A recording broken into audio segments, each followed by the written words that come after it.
Hi guys, Dusty here from Discovery Lab in Tulsa, Oklahoma for Discover at Home, a series of experiments and activities that you guys can do with a parent or caregiver at your own home. Our experiment for today is tornadoes, where we'll be learning about earth sciences and extreme weather.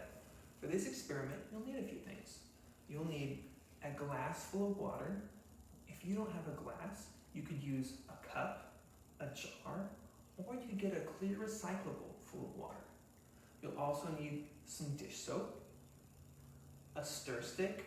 Try to get one that's nice and thin. Something like a popsicle stick or a knife is going to work better than a spoon in this situation. You can also add some small plastic beads. If you guys don't have small plastic beads, you could cut up some recyclables, such as the lid to an old container into small pieces, or use plastic confetti. You just want something that's not going to fall apart or dissolve inside your water. Also, you're going to want something that's a little bit lighter. Now, to do our experiment, we're going to get our cup full of water. We're going to put a little bit of soap in it. This is going to help us simulate a tornado. Now, you guys might have heard of tornadoes, but you might not know exactly what causes a tornado to form. A tornado is formed whenever we have unstable air. Cold air and then hot, wet air combine together and become turbulent. Cold air wants to go under, whereas hot air wants to go up. Whenever we combine under and then up, it becomes a rotation or a spin, creating that vortex. That spinning cloud coming down is a vortex. So we're going to make our own spinning vortex.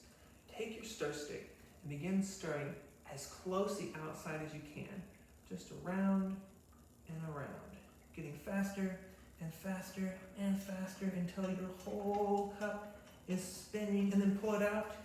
And you guys might notice the bubbles inside the very middle are spinning in a vortex. Let's make that a little bit easier to see for you guys.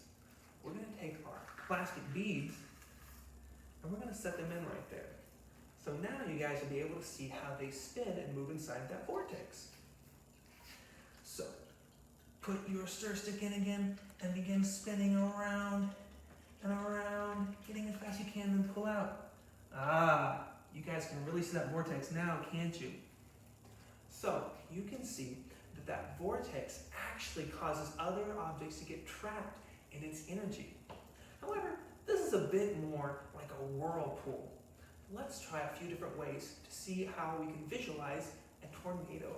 All right, we're going to repeat this experiment, only we're going to change our vessel or object that we're making our tornado in. I'm going to be using a big recyclable bottle. I'm just going to take all this soapy water and beads that I use in my other experiment and pour them straight in. Now, this is going to be another way for us to visualize how that vortex is formed. Try and get your bottle close to full, but not completely full.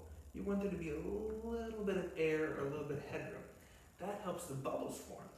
The bubbles help us visualize as well.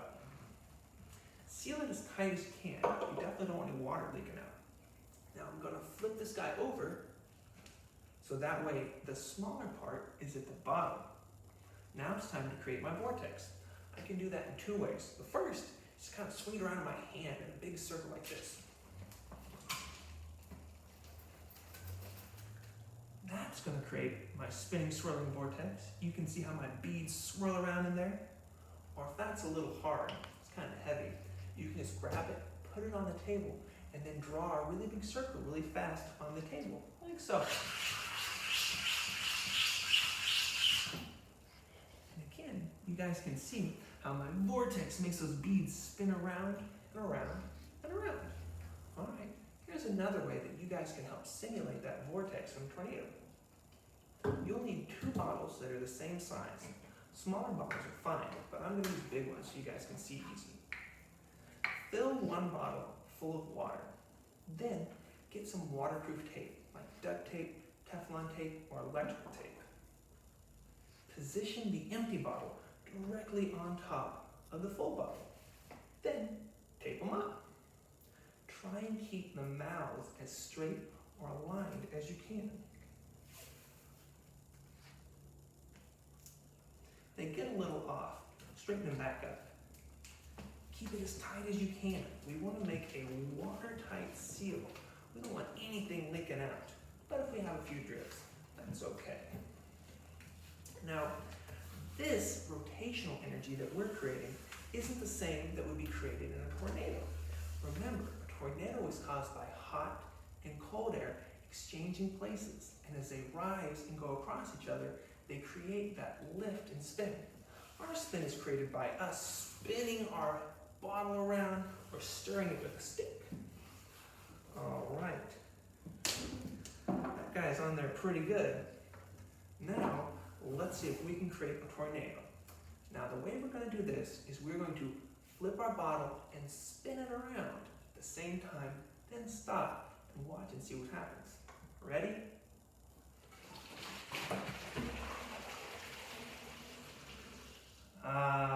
Did you guys see that? I'll do it again. You have to spin it a few times and flip it at the same time, so that way you can create that vortex or spin. That one was a good one. I made a little bit of a mess there, but that's okay, guys. Science is fun when you get a little bit messy. Got one last experiment to show you. Now, a warning, guys. This one is definitely one you need parental supervision for. Make sure you take all the necessary precautions and make certain you do have safety equipment nearby in case of accidents. For this one, we're going to be using live fire. So, I'm going to need a lighter, some cotton balls, isopropyl alcohol, a metal heat-proof tin or container, tongs so I don't have to touch things with my bare hands, and plastic half pipes. You can see I've taken this clear plastic pipe and sawn it right in half, so I get two pieces like this. If these guys are thick enough, they're not going to catch on fire or melt.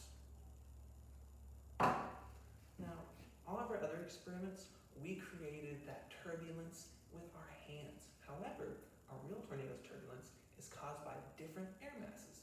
We're going to do that with this experiment.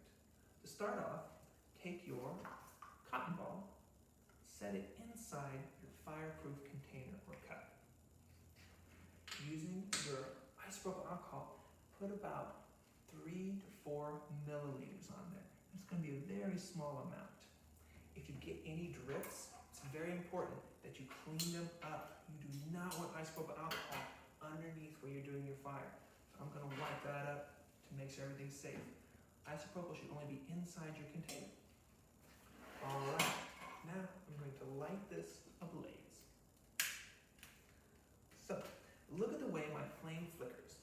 It kind of bounces up and down, but it's going pretty straight. That's because what's happening is, as this heats the air, it causes the air to rise up higher and higher. Colder air then sweeps in from underneath, then gets warmed, and we have a convection or a circulation of air.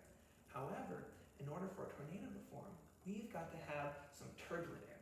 We're going to create that using these guys. So if I take these half pipes and I put them together, well, my flame kind of simmers down a little bit. But if I split them just a little bit, so that way the air becomes turbulent, you guys can notice I'm getting this spinning vortex that's going straight up. That's because the hot air rises up out of the top of this, then cold air sweeps in and then comes in at an angle. So as these guys come in, they then rise up and start spinning. So that is how our fire tornado is a lot like a real tornado. Now I'm going to go ahead and move these guys away so they don't get too hot. My cotton ball is almost completely obliterated. I'm not going to touch it until it's completely cooled down. I definitely don't want to hurt myself.